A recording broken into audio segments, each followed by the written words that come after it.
इस कहानी का शीर्षक है वही काटेंगे जो बोएंगे। राधे राधे। बाबा, आपने हमें पुकारा? हाँ बेटी, पर तू ससुराल से कब आई? अभी अभी। आप सबों के बिना मुझे कहाँ अच्छा लगता है। बच्चों की छुट्टियाँ हुई तो आ गई आपकी सेवा करने। ना ना बिटिया, कन्यादान कर दिया है तुम्हारा। हमारी सेवा के लिए बहुएं हैं ना। एक दो रोज रुककर अपने घर लौट जा। दिल कड़ा कर। उन्होंने घर की शांति के लिए जो कुछ कहा उसे राधा ने मान लिया। रामविलास की प्रथम संतान थी राधा। सुनहरे बालों वाली गुड़िया सी राधा के जन्म के साथ ही उनके चॉकलेट बिस्कुट का व्यापार चल निकला। उसके बाद से बेटी का चेहरा देखे बिना वह अपना दिन शुरू नहीं करते थे।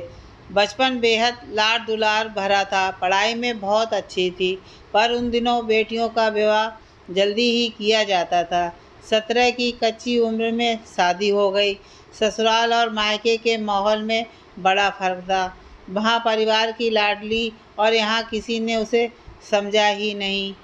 एक और छोटे भाई बहनों के बिछोह का कष्ट सह नहीं पा रही थी। वहीं दूसरी ओर सब स्नेह के लिए नहीं बल्कि काम के लिए पूछते। जरा सी ऊंच नीच होते ही ताने उलाने मिलते। राधा का दिल मायके में अटका रहता। ससुराल में नंदे झगड़ती, सास नहीं थी जो संभाल लेती।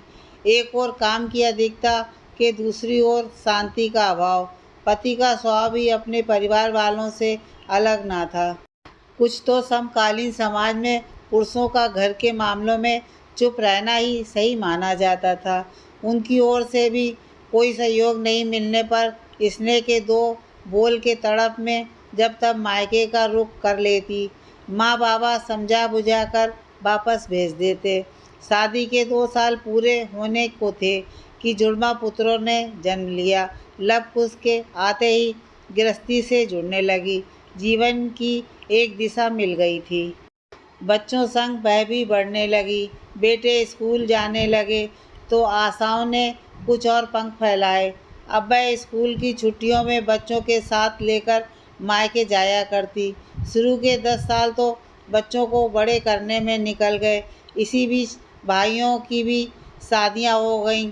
2-4 साल गुजरते ही पूरे परिवार को राधा के प्रति स्नेह भाभीियों को खटकने लगा था। मगर अपनों के स्नेह से बंधी वही समझ नहीं पा रही थी। रिक्शे से उतरते ही पिता की आवाज़ कानों में पड़ी। उनकी बातों से एक झटका सा लगा। ससुराल वालों के व्यवहार के कारण उनसे जुड़ी नहीं पाई थी और अब मायका भी छूट गया। दोनों बेटों में ही मन लगा लिया। अपनी लहलहाती फसल देख जैसे किसान झूम उठता है, ठीक उसी तरह अपने बच्चों को देख गर्व से भर जाती थी। अच्छी सी नौकरी लग गई तो एक साथ ही दोनों की शादियां करा दी। संयोग बस उनकी ओर से खुशी की खबर भी साथ ही आई, जिसने उनके उदास मन में उथल पुथल सी मचा दी। बेटे बाप बनने जा रहे हैं। उन्होंने बारी बारी से दोनों ही से कहा, मैं मदद के लिए आ जाऊं? नहीं माँ, रिंकी की मम्मी आई हैं और वह अपनी माँ के साथ ज़्यादा आराम से मैनेज कर पाएगी। अमन से इस जवाब की उम्मीद नहीं थी। आकाश ने भी कुछ ऐसा ही कहा। उम्र ढल रही है, सोचने समझने की शक्ति क्षीण हो चली है। बहुत सी बातें समझ नहीं पाती। कुछ कानों तक पहुंच भी जाएं तो दिल तक नहीं उतरती। दिल तो उन्होंने लगाया ही नहीं कभी। कोख के रिश्तों को ही महत्व दिया। उन्हें देखा जिन्होंने उसे जन्म दिया और उनके लिए जीने लगी जिसे उसने स्वयं जन्म दिया। अब सब अपनी ही दुनिया में मशगूल हो गए। सबके अपने काम व बच्चे की जिम्मेदारियां हैं। साथ कोई है तो पति, जिनसे कभी बनी नहीं।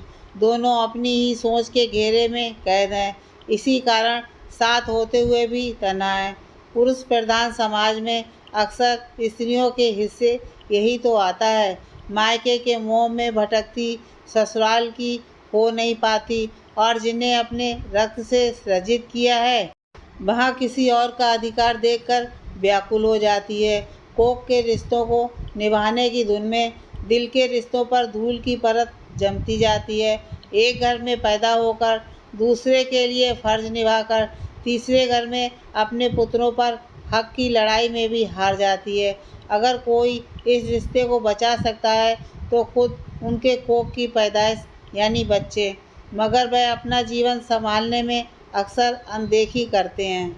ऐसे में कई बार तीसरी पीढ़ी यानी बच्चों के बच्चे ही पूरे परिवार को जोड़ने में सहायक सिद्ध होते हैं। उनके भोले मुख से ये सुनने के बाद कि आप जैसा करेंगे हम भी वैसा ही सीखेंगे, कुछ सुधार आने लगा है।